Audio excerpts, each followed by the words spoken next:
ভাবুন তো শ্রীলঙ্কার পর এবার আফগানিস্তানের বিরুদ্ধে টি-20 সিরিজে নামবে টিম ইন্ডিয়া। আর সেই সিরিজই আবার ভারতের জার্সিতে দেখা যেতে পারে বৈভব সূর্যবংশীকে। শুধু তাই নয়, টি-20 দলে ফিরতে পারেন সঞ্জু স্যামসন, হার্দিক পান্ডিয়া এবং মায়াঙ্ক যাদবও। কিন্তু এখানেই আসল চমক আছে, কারণ নতুন এই স্কোয়াডে কয়েকজনের জায়গা নিয়ে প্রশ্ন উঠছে, আবার কয়েকজন তরুণ ক্রিকেটারদের জন্য খুলে যেতে পারে টিম ইন্ডিয়ার দরজা। আর এই পুরো বিষয়টা আরও গুরুত্বপূর্ণ হয়ে যাচ্ছে, কারণ আফগানিস্তানের সিরিজের পরই রয়েছে এশিয়ান গেমস।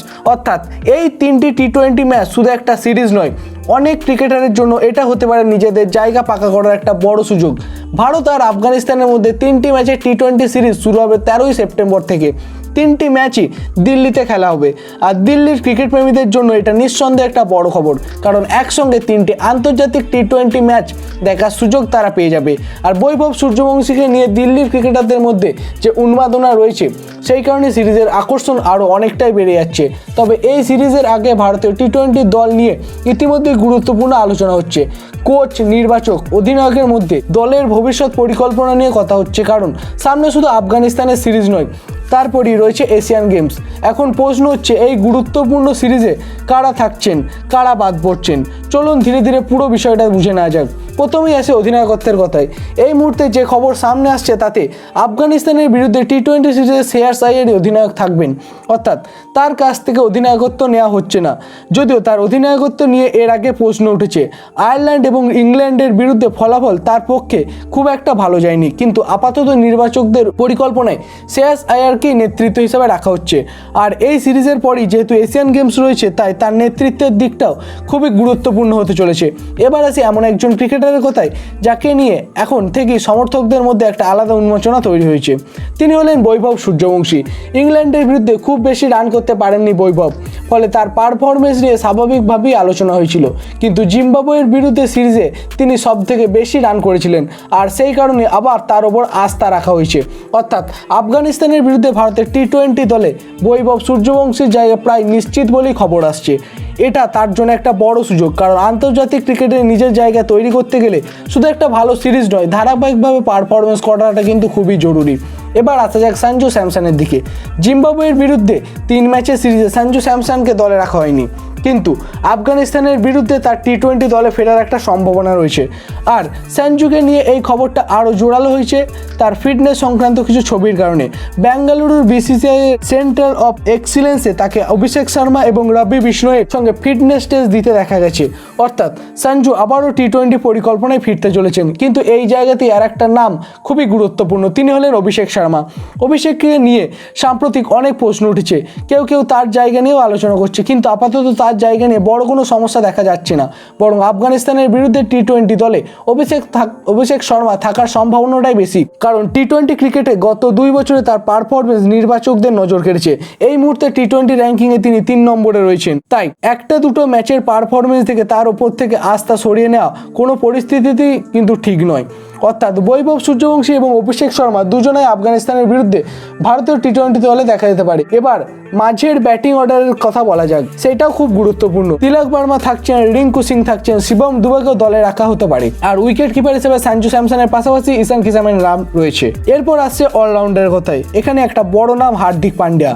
হার্দিক আবার টি-20 দলে ফিরতে পারেন। তার অভিজ্ঞতা এবং ম্যাচ ঘুরিয়ে দেওয়ার ক্ষমতা ভারতীয় দলের জন্য সবসময় গুরুত্বপূর্ণ। শুধু হার্দিক নয়, নীতিশ কুমার রেড্ডিও দলকে রাখা হতে পারে। আর একটি নতুন নাম নিয়েও এখন আলোচনা হচ্ছে, তিনি হলেন হর্ষ দুবে। একজন নতুন অলরাউন্ডার হিসেবে তাকে দেখা যেতে পারে ভারতীয় ক্রিকেটের সেটআপে। একদিকে ওয়াশিংটন সুন্দর দলে ফিরতে পারে, তিনি ততদিন পুরোপুরি ফিট হয়ে যাওয়ার সম্ভাবনা রয়েছে।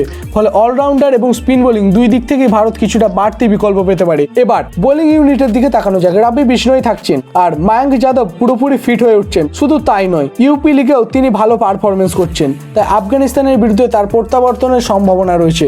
মায়াঙ্ক যাদবকে নিয়ে ভারতীয় ক্রিকেটের আগ্রাসন একটা বড় কারণ তার গতি। চোটের কারণে তার বেশ কিছু সময় মাঠের বাইরে বসে থাকতে হয়েছে, কিন্তু ফিট হয়ে ফেরার পর তিনি যদি আবার নিজের সেরা ছন্দ দেখাতে পারেন, তাহলে ভারতের টি-20 বোলিং আক্রমণে তিনি বড় অস্ত্র হয়ে উঠতে পারেন। আর তার সঙ্গে পেস আক্রমণে থাকবে আর্শদীপ সিং। অর্থাৎ অভিজ্ঞতা এবং তরুণ গতি এবং অলরাউন্ডিং বিকল্প সব মিলিয়ে আফগানিস্তানের বিরুদ্ধে ভারতের সম্ভাব্য টি-20 দল বেশ গুরুত্বপূর্ণ এবং ভারসাম্যপূর্ণ হতে চলেছে। কিন্তু এখানেই শেষ নয়, কারণ 3টি ম্যাচের সিরিজের গুরুত্ব আরও বাড়িয়ে দেবে এই এশিয়ান গেমস। আফগানিস্তানের সিরিজ শেষ হওয়ার পরই ভারতকে এশিয়ান গেমস খেলতে হবে, সেখানে পাকিস্তানের সাথে মুখোমুখি হওয়ার সম্ভাবনাও রয়েছে। আর ভারতীয় দলের কাছে এশিয়ান গেমস খুবই গুরুত্বপূর্ণ, কারণ গতবার ভারত টি-20 ফরম্যাটে সোনা জিতেছিল। সেই দলের অধিনায়ক ছিলেন ঋতুরাজ গাইকোয়াড, এবার নেতৃত্বে রয়েছেন শ্রেয়াস আইয়ার। তাই আফগানিস্তানের সিরিজকে অনেক ক্রিকেটারের জন্য প্রস্তুতি মঞ্চ হিসেবেও দেখা হচ্ছে। এশিয়ান গেমসের দল ইতিমধ্যেই ঘোষণা করা হয়েছে, তাতে প্রয়োজন মতো সেখানে পরিবর্তন করার সুযোগ রয়েছে। আর এখানেই আফগানিস্তানের সিরিজের পারফরমেন্স গুরুত্ব কিন্তু অনেকটাই বেড়ে যাচ্ছে। কোনো ক্রিকেটার যদি আফগানিস্তানের বিরুদ্ধে ভালো খেলেন, তাহলে তার জায়গা আরও শক্ত হতে পারে। আবার কেউ যদি সুযোগ পেয়েও পারফর্ম করতে না পারেন, তাহলে এশিয়ান গেমসের পরিকল্পনা তাকে সরিয়ে দেওয়া হতে পারে। অর্থাৎ 3টি ম্যাচকে হালকাভাবে নেওয়ার কোনো সুযোগই নেই। একদিকে রয়েছেন বৈভব সূর্যবংশীর মতো তরুণ ক্রিকেটার, যিনি আবার আন্তর্জাতিক মঞ্চে নিজেকে প্রমাণ করতে চান। অন্যদিকে রয়েছেন সঞ্জু স্যামসনের মতো অভিজ্ঞ ক্রিকেটার, যিনি বাদ পড়ার পর আবার দলে ফিরতে চাইছেন। অভিষেক শর্মার জন্য রয়েছে নিজের জায়গা আরও শক্ত করার একটা সুযোগ। হার্দিক পান্ডিয়া ফিরলে অলরাউন্ডার হিসেবে নিজের গুরুত্ব বাড়ানোর অনেকটাই সুযোগ পাবেন তিনি। আর ময়ঙ্ক যাদব সামনে থেকে চোট কাটিয়ে আবার আন্তর্জাতিক ক্রিকেটে নিজের গতিকে পরখ করে দেবেন এবং সকল ব্যাটসম্যানকে অনেক সমস্যায় ফেলবেন। সব মিলিয়ে দেখলে আফগানিস্তানের বিরুদ্ধে এই সিরিজ শুধু জয় পরাজয় দেখার বিষয় নয়, কোনো ক্রিকেটার কীভাবে পারফর্ম করছেন, কে নিজের জায়গা পাকা করছেন, আর কে নির্বাচকদের নতুন করে ভাবতে বাধ্য করছেন, সেটিকেও নজরে রাখতে হবে। কারণ সামনে এশিয়ান গেমস, আর তারপরে বড় বড় টি-20 পরিকল্পনাও রয়েছে। আর ভারতীয় ক্রিকেট এখন থেকেই তৈরি হচ্ছে পরবর্তী প্রজন্মের টি-20 দলের জন্য। তবে একটা বিষয় অবশ্যই মনে রাখতে হবে, এই মুহূর্তে যে দল বা নামগুলি নিয়ে আলোচনা হচ্ছে, সেটি সম্ভাব্য বা টেন্টেটিভ স্কোয়াড হিসাবে সামনে এসছে। অফিসিয়াল দল ঘোষণা হতে সব নাম এবং ভূমিকা নিশ্চিত হয়ে যাবে। তাই এখন সব থেকে বেশি নজর থাকবে নির্বাচকদের চূড়ান্ত সিদ্ধান্তের দিকে। শ্রেয়াস কি সত্যি অধিনায়ক থাকছেন? বৈভব সূর্যবংশীকে আবার ভারতীয় জার্সিতে মাঠে নামছেন? সঞ্জু স্যামসন জিম্বাবুয়ে সিরিজের পর আবার দলে ফিরছেন? অভিষেক শর্মা কি তার নিজের জায়গা ধরে রাখতে পারবেন? হার্দিক পান্ডিয়া এবং ময়ঙ্ক যাদবের কি প্রত্যাবর্তন হতে চলেছে? আর নতুন মুখ হর্ষ দুবে কি সত্যি আন্তর্জাতিক টি-20তে সুযোগ পাচ্ছেন? এই প্রশ্নগুলির উত্তর সব থেকে বেশি এখন আমাদের চাই। আর যদি এই সম্ভাব্য দলটা শেষ পর্যন্ত মাঠে নামে, তাহলে ভারতের টি-20 ক্রিকেটে একটা বিষয় পরিষ্কার, তরুণ এবং অভিজ্ঞতাদের মিশিয়ে নতুন একটা কম্বিনেশন তৈরি করার চেষ্টা করছে টিম ম্যানেজমেন্ট। আফগানিস্তানও এমন একটি টি-20 ক্রিকেটের যথেষ্ট শক্তিশালী দল এখন। তাই এই সিরিজে ভারত যে খুব সহজে ম্যাচ জিতে যাবে, সেটার কিন্তু কোনো সুযোগ নেই। ফলে দিল্লিতে হতে চলা 3টি ম্যাচই ক্রিকেট প্রেমীরা দারুণভাবে লড়াই দেখার আশা করছেন। এখন আপনাদের কাছে আমার একটাই প্রশ্ন, আপনাদের কি মনে হচ্ছে? বৈভব সূর্যবংশীকে আফগানিস্তানের বিরুদ্ধে অবশ্যই সুযোগ দেওয়া উচিত? সঞ্জু স্যামসনের প্রত্যাবর্তন কি একটা সঠিক সিদ্ধান্ত হবে? তাছাড়াও অভিষেক শর্মাকে নিয়ে যে প্রশ্ন উঠছে, সেগুলো কিভাবে অপ্রয়োজনীয় মনে হচ্ছে কি আপনাদের কাছে? আর এই সম্ভাব্য টি-20 দলে আপনি কোন কোন ক্রিকেটারকে বাদ দিতে চান? আপনি কাউকে অ্যাড করতে চান এর মধ্যে?